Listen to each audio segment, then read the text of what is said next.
You're listening to This Week in Big Sky Football, a comprehensive look at all this week's action in Big Sky Football. Now here's your host, Scott Garrard. Well, come on in. It's another edition of This Week in Big Sky Football. I'm Scott Garrard. Big Sky Football shut up big last weekend, the final weekend of non-conference play, and we'll break it all down as we get you ready for this week's conference openers. Great show lined up for you as well. Eastern Washington coach Beau Baldwin will join us. Cal Poly fullback Joe Protheroe and Craig Haley from Stats in segment number 3. Before we reach out and chat with Coach Baldwin, let's take a look at what happened this last weekend in Big Sky Conference football action. First off, Eastern Washington, big home win over Northern Iowa.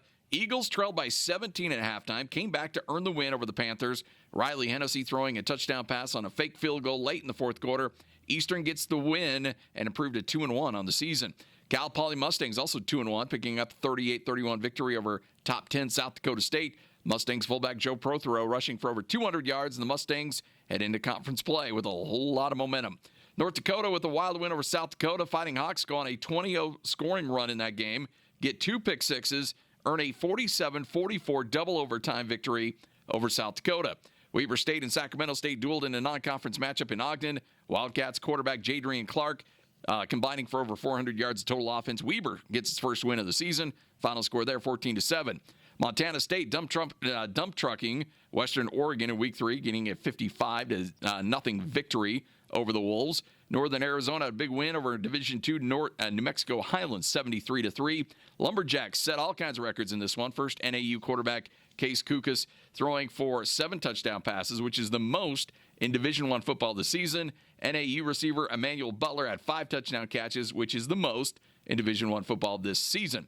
Few Big Sky teams played FBS opponents. Those games didn't turn out quite as well. Colorado State jumped out to a 35-0 lead over Northern Colorado, got a 47-21 victory over the Bears. Wyoming over UC Davis, 45-22. Oregon State gets the win over Idaho State, 37-7. And Washington gets the win over Portland State. Final score there, 41-3. All right, time to go out to the phones. Let's welcome in the head coach of Eastern Washington, Beau Baldwin, longtime guest on this show, joining us now here on This Week in Big Sky Football. Coach, how you doing? I'm doing really good. Hey, thanks for having me. Always a pleasure to catch up with you. So I want to go through this because this was a crazy game. You're down 2 late to Northern Iowa. You need a field goal to take the lead, and all of a sudden you got a fake field goal. What went into that decision? Because that was a gutsy call, to say the least. Well, it's something we practice all the time, and it might be something that you may not run in an entire year sometimes. If the moment it just isn't right, you don't feel like it's the look you're going to get. So our guys do it over and over and over, on a Thursday or a Friday practice. And I just felt like from a percentage standpoint, we had a little wind, and it wasn't going to be an easy field goal. So I felt in a lot of ways that, people say the word gutsy, but in a lot of ways I just felt like it had a higher percentage of being successful. It almost seems like anybody you play at quarterback ends up having a lot of success. Riley Hennessy steps in the second half, leads his team to victory. What led you to make that quarterback change, and is Riley going to be your guy going forward? Well, it's one of those things where we are blessed right now to have a lot of, to me, 3 quarterbacks that I believe we can win games with. Jordan's proved that he's won games. Riley is still young in his career, but showed a lot, that way. Engaged, came out and played really well in the first 2 games against really tough opponents with WSU and NDSU. So we are lucky that way. So it gives you that luxury if someone's struggling a little bit. And Gage was just struggling. He was struggling to see it, but let's not get too crazy. He's gone through the 3 toughest games that any quarterback probably has ever gone through here. I mean, when you say on the road WSU, on the road NDSU, and then UNI, and it's his first 3 starts. So you almost expected at some point he was going to hit a little wall and maybe have a half that wasn't great. And we just felt like it's the right time. Riley is just one of those guys. Again, I think he's capable of being a starter at this level. He's just right now, he's in a tough spot as a backup, but he prepares like a starter. And that's the only reason he had success. When he's even watching the game in that first half, it's like he's studying film. So he's one of those guys that just has the ability to see things, what's going to work, what's there, what's not there. So when he gets in the ball game, he's ready, and he's shown that in other games before. So really happy with how those guys played. Let's take a look at that non-conference slate. You had the win over Washington State, a close overtime loss to North Dakota State, and then that win against Northern Iowa. First off, take me back into when you put the schedule together. What were your thoughts going into it? Now that it's in the rearview mirror, is this an outcome that obviously you don't want to have a loss in there, but where's your satisfaction level with this 2-1 outcome after those first 3 games? Yeah, kind of regardless of what the record is, and I know I'm not saying I'm into moral victories. The whole thing, for sure. You got to get wins. I get it, but you want to just evaluate how your guys handled each of those situations. You want to evaluate how you guys are playing, whether the last field goal goes in or whether the fake works or not. You're still evaluating the entire 60 minutes and how your guys handled those. So my evaluation coming off, these 3 games is I'm very pleased with just where we are mentally. I'm very pleased with how we have held up physically. So I'm very pleased with some of the steps we have taken to handle just, tough environments and put ourselves in every game, give ourselves a chance to win. And in all 3 of those games too, we were down in the second half. So every single one of those ball games down in the second half, I think we've shown a lot, just in terms of our resolve and our perseverance and just those little things that I think over the course of a long season and the course of a tough Big Sky schedule, you're going to be down in ball games. Things aren't going to go right. You're going to have bad quarters, and I just love the way our guys have handled, the tougher moments and responded. When it comes to adversity, I've talked to a bunch of coaches about this, they want to be able to lean on the locker room, your senior leaders or your veterans on your team to be able to pull a team out of adversity. Are you getting that from your guys that when you're down 17 at half to Northern Iowa, that you don't need to scream and yell really at halftime? You know that your locker room's going to find a way to take care of itself. Yeah, no question. You want it to come from them, and most of the time, this halftime was a little bit different because I did think, at different times for whatever reason, we were a little flat. So I can count on one hand the times, in my career where I've been pretty heated at halftime, and I was pretty heated at this halftime. But most of the time, no matter what, you have to have it. If it constantly is coming from a coach like that, eventually, they're not going to hear it. So you got to pick and choose those spots, in my opinion, to be heated and to really, to really come at them. But most of the time, you're going to want it to come from those leaders within. I mean, you're going to want it to be, just that player-driven, and just player-led, really, in terms of that. So, and we had a ton of that before I ever got in the locker room. They but they had the right attitude about it. It wasn't a pointing fingers. It wasn't a this and that. It was just more of a, we got to find a way to one play at a time, bust it in the second half and do it. And then, the scoreboard takes care of itself, great. And if it doesn't, at least we'll know that we took, we were in a fight, we were getting our tails kicked in, but we fought back for the next 30 minutes because you had 2 choices at that time. You could either, sit there and keep getting your tails kicked in, or you could fight back for the next 30 minutes and then see where you are at the end. You lost the services of Cooper Kupp in that win against Northern Iowa. Statistically, one of the greatest wide receivers to ever play the game of football at the college level. How much did that hurt in that game against Northern Iowa, and what's his status going forward? I mean, obviously, it's hard to know when a guy doesn't play. Did that hurt you? I think you can always go back and say, well, that hurt us. We didn't have our starting 2 linebackers against North Dakota State. Would we have? Well, I don't know. You just don't know. You don't know what would have happened, how they would have played, whatever might happen. So it's hard for me to know exactly. I mean, obviously, you always want the guy in there. Yeah. But I just never look at it like that. Like, oh, that hurt us not having him, or that hurt us not having. I just look at it like, okay, here's who we have. What do we got to do to get them right? And that's how I looked at it at halftime. I didn't sit there and go, oh, we're hurting because we didn't have Cooper Kupp. I said, here's our 22 guys, and we got to get them to the right spot to be better in the second half. So I want him back. There's no doubt about it. So we'll see. I think it's going to be questionable going into this week, and we'll just see where he's at. But we don't want to rush it either. No, we got to be smart with that, and it's a long season. Northern Arizona coming up this week. They put up 73 points against Division II New Mexico Highlands last week. What jumps out when you see this team on film? Just explosive on offense. I mean, explosive and talented and disciplined at the same time. So it's one thing to be explosive, but maybe be a little sporadic. But they're disciplined in how they do it. They have a quarterback who understands the game and knows, where to go with the football, and he just understands what they're doing offensively. And then a couple receivers and one receiver that's really, just off the charts, one of the best one of the best high point, type of guys I've seen, the entire time in here. We had a guy, Kaufman, that, I thought was pretty darn good at this. He's special. And just, they've always been good schematically, with what they do up front, too. So they present problems with what they do offensively, and they're going to get their yards. They just are that good. So that jumps out at me, but we just got to be really good in those situations. Red zone, third down, even if totally turnover battle, things like that has to be against a team like that that's going to get a lot of yards. And defensively, I've always had a ton of respect for Coach Thompson and Coach Showers and just what they do. And I think they maximize their guys. I've always felt that way. And no matter what they are, no matter whether you compare these players to other players in the league, I always feel like they maximize them really well. And I think they do a great job, and they do a great job attacking you, and they play aggressive style on defense, but it's well-timed, too. They're not just, they keep you off balance. So it's a challenge to me on both sides of the ball. And, we know that. We know that going in, and it's going to take a 60-minute battle to try and earn a victory. Coach, as always, we really appreciate the time. Thanks for joining us, and good luck this weekend.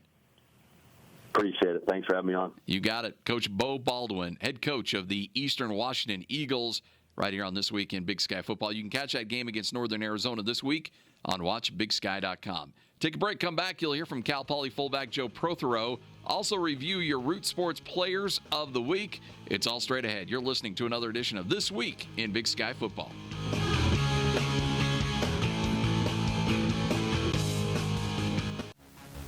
NCAA Division I FCS football is a game of perseverance, integrity, passion, character, and sportsmanship.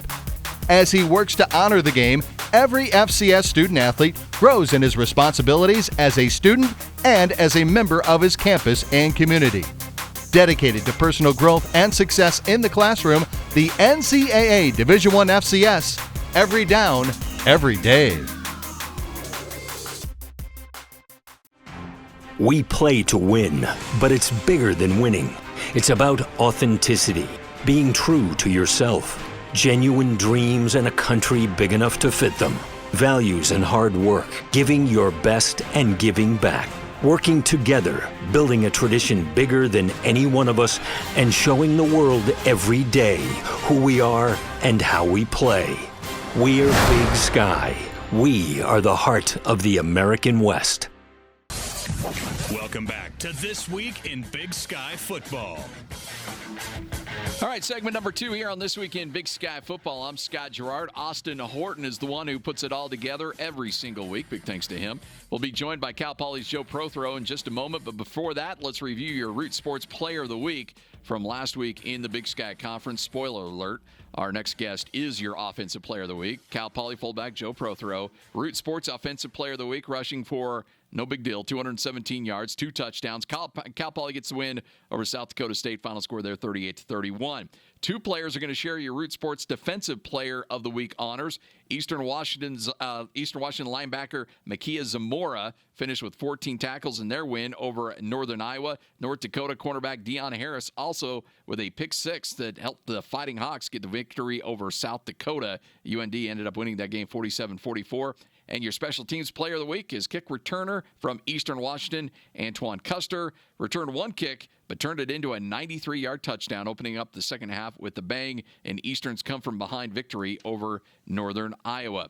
Root Sports, your official television partner of the Big Sky Conference. Remember, we open up coverage of the 2016 Big Sky football season with a matchup between Montana and Cal Poly. That game kicks off at noon Pacific, again on Root Sports. All right, let's go out to the phones. Welcome in Cal Poly fullback Joe Protheroe. Joe, how you doing, man?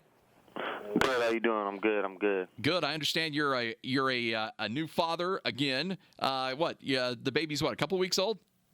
Yeah, the baby's gonna be 2 weeks old this Friday. You getting any sleep? Yep. I'm trying to. Yeah. Well, you're getting enough sleep to go out and rush for over 200 yards against South Dakota State in that big win for Cal Poly. Take us through that. Did you feel like that game had set up for you to have a big performance like that? To be honest with you, in the beginning, they were playing the dive really well. They were playing it well. We had some good plays in the perimeter, and then I think they just started to get that perimeter more. And then, my O-line really came through too as well. I mean, I was going through the second level untouched. Like, my 76-yarder was just blocked. It was just blocked perfectly. I had like one man to beat. So, I mean, yeah, I think I actually wasn't really expecting a big game like that, but the fourth quarter was pretty big. No doubt. Let's talk a little bit. When you do these player interviews, we want to get to know you a little bit better and maybe hear your story. Tell us about the recruiting of you coming to Cal Poly and what ended up helping you make your decision that this is where you wanted to go get your education. What helped me make my decision was, well, at first, I had to go take some classes at a junior college because my SAT scores were not high enough, and I was given a second chance by Coach Walsh. He told me just to go pass a couple classes, get a couple C's at a junior college, and I could accept my scholarship here the next year. So I'm supposed to be a redshirt junior or a true senior this year, but my grades weren't good enough, so I came as a freshman in 2014, and I was just blessed that Coach Walsh gave me that second chance to come here, because if not, I don't know where I would be right now. I was actually having my first kid in 2014, so I really needed that. Before I got here. Yeah, no doubt. When you look at Cal Poly, this is a program that hasn't made the playoffs since 2011. Is that something that you guys talk about, and is that obviously one of your major goals this year? Oh yeah, definitely. Our real major goal is winning the Big Sky Conference. So the playoffs comes with that. That's true. It comes along with it, but we don't really harp on playoffs. We just try to talk about that next game. Like, this week is really big. Like, I think just worrying about the next game every week then will take us. Will get us there. We don't like overlooking any teams or anything like that. But definitely, it's one of our goals. Real quickly, what do you see on Montana when you watch this team on film? A very aggressive defense and a very good offense. They've been playing stand up a lot when they go against the pass. I think they'll switch it up a little bit with us, because we're a more run heavy team. But last year, I remember they loaded the box pretty well. So I think we should be expecting that again as well. Joe, congratulations on not only the performance on the field, but also the new baby. We appreciate your time, and good luck. Keep it rolling. We look forward to catching up with you again soon. All right. Thank you very much. You got it. That's Cal Poly fullback Joe Protheroe here on This Week in Big Sky Football. Take a break, come back, and as always, we chat with Stats Craig Haley. He gives his opinion on this past weekend in the Big Sky Conference and FCS football. It's all straight ahead. You're listening to This Week in Big Sky Football.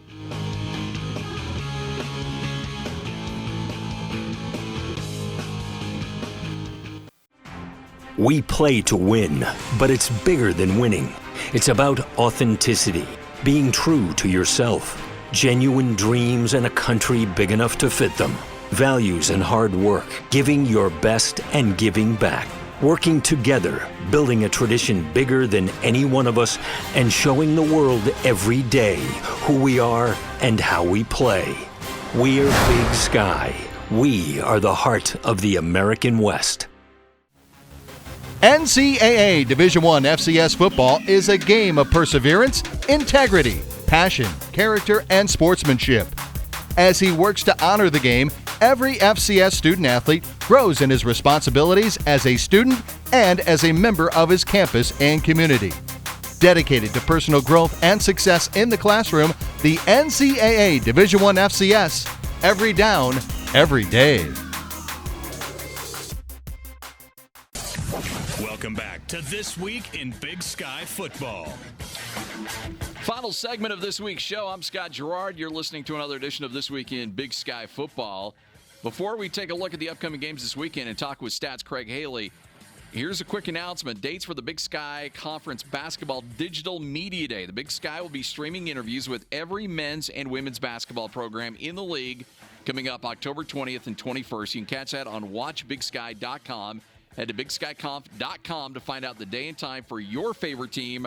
And remember, it's not too soon. The road to Reno is about to get underway. Again, conference play opens up this weekend in all Big Sky sports, and you can catch it all on watchbigsky.com. Let's take a look at your schedule coming up this weekend. First, Root Sports the official television partner of the Big Sky Conference, opens up its coverage of the 2016 football season with a matchup between Montana and Cal Poly. That game kicking off at noon Pacific, and again, you can catch it over on Root Sports. North Dakota travels to play rival Montana State. Both these teams coming off wins in a game that will kick off at 2 o'clock Mountain Time. The game is available on Cowles Media as well as WatchBigSky.com. Sacramento State and Idaho State open up conference season at 2:30 Mountain on WatchBigSky.com. Two of the West high-flying offenses square off in Arizona. Eastern Washington, you heard from Beau Baldwin in segment number 1. They travel to face Northern Arizona. You may want to take the over on that game. Entertainment purposes only there. Game kicks off at 4 o'clock Pacific, is available on Fox Sports Arizona as well as WatchBigSky.com.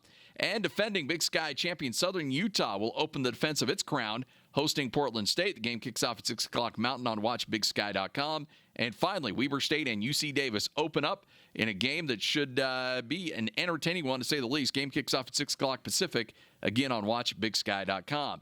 All right, time to welcome in Mr. Craig Haley of Stats. Craig, how are you, my friend? I'm trying to catch my breath, Scott. I'm sure you are too. No doubt. What a season. What a season it has been. What a crazy weekend. The Big Sky goes 3-0 against the Missouri Valley in the final weekend of non-conference play and went 4-3 against the league. When it becomes time for Selection Sunday, how much will that be taken into consideration? Well, I think it's important because these wins came from 4 different teams. I mean, the Big Sky, just like a year ago, it has a deep pool of potential playoff teams. So these kind of non-conference wins are going to be necessary once all these Big Sky teams start to knock each other off in conference play. I mean, a 7-4, 8-3 kind of resume means so much more when you've played a quality non-conference schedule. All right, let's focus in on Eastern Washington. First off, let's go back in the rearview mirror a little bit. Mm-hmm. The season's opening up, and you look at their schedule: at Washington State, at North Dakota State, home to Northern Iowa. What would have been your, best outcome in those 3 games, and did they exceed your expectations with those 3 in that 3-game stretch? Very much so. It exceeded it. Honestly, I would have guessed 1 and 2 with a little bit of a fear for Eastern Washington that they could go 0-3. I mean, that's a monster schedule. To win those, to be 1-1 after the first 2, and a tight loss to NDSU, and then I thought the home game was their best chance, and they did pull it out against Northern Iowa. So to be 2-1 is phenomenal. It's just they've played as good as anybody. And to be down 17 at halftime against Northern Iowa, you make a quarterback change. You're making when you're down 2, you're running fake field goals. I mean, that's about as entertaining a football game as you'll ever see. That's Eastern Washington football. I mean, I think the coaching staff, they made all the right moves here. To say they have 3 quarterbacks and then to go out and make a change, when your quarterback's just leading the nation and everything, you got to give credit to Beau Baldwin. It's a risky play at the end as well, but hey, they know what they're doing. That's why they play big-time games and with big-time results. Cal Poly is a team that's kind of flown under the radar. They've beaten South Dakota State. They beat San Diego. They fell in overtime at Nevada. Is this maybe this year's Portland State a team that may be flying under the radar that pretty soon we need to be keeping a close eye on? Yes, I think that it was an oversight that Cal Poly wasn't nationally ranked this week. I mean, I think they're not just top 25 worthy. I think they're top 15 worthy at this point, with a solid schedule. They're controlling the tempo of the games like they want to by controlling the game clock, which frustrates an opponent. I mean, Cal Poly probably needs to start games a little bit quicker than they have, but Tim Walsh and his team, they've risen to the occasion here against, a tough non-conference schedule. Craig Haley from Stats joining us here on This Week in Big Sky Football. Cal Poly fullback Joe Protheroe rushed for over 200 yards in their win, rushed for over 100 yards in each game this season. Is he somebody we need to maybe keep an eye on for the Stats Offensive Player of the Year watch list at midseason? He's headed in that direction. I mean, Joe was on the Stats All-America 3rd team last December. This year he was on the preseason 2nd team. So, yes, with the start he's had, he's clearly on that short list of candidates to get on the watch list. It's just nice to see a fullback get a little bit of attention for once. All right, so let's look at the Big Sky right now. Who are the teams that you really feel like are starting to separate themselves, and the teams that maybe are kind of on the bubble that can, with a really good conference run, find a way to get themselves perhaps into the playoffs? It's survival each week in the Big Sky, so everybody's on the bubble. Yeah, no doubt. I think there are really, no locks in a conference like this. The only lock out there was NDSU, in my opinion, for playoff possibilities. I've been touting Eastern Washington for what they're doing, but, they can easily lose this week at Northern Arizona. I mean, Montana, they can lose at Cal Poly. North Dakota, they need to win this week, and they can lose at Montana State. So, really, you can't get ahead of yourself in this league. It's not quite time for the players to look at the playoffs. It's time for us. We love to do that. No doubt. But they have to take it week to week because it's crazy what happens in the Big Sky.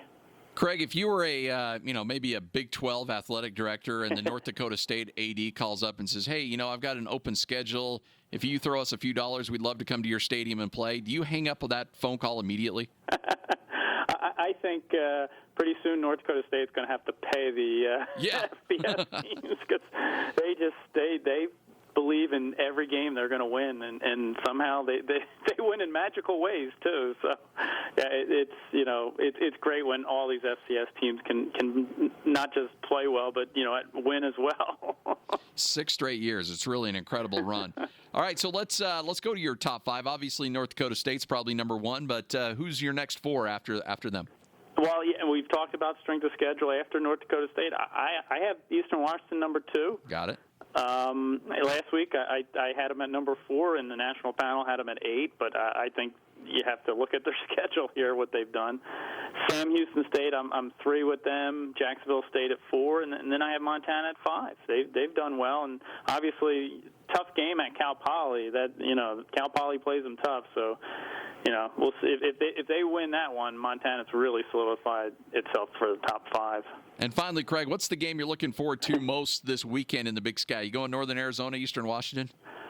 I think that's the one, a little bit over Montana, Cal Poly. I think, Eastern Washington, Northern Arizona, I mean, as you said, pick the over. I mean, the first team to 50 might not even win. Yeah, that's a good point. Just, the passing will be unbelievable. I just think it's a back-and-forth game. I hope it comes down to the end. I mean, great quarterbacks, and, we love to see those kind of games.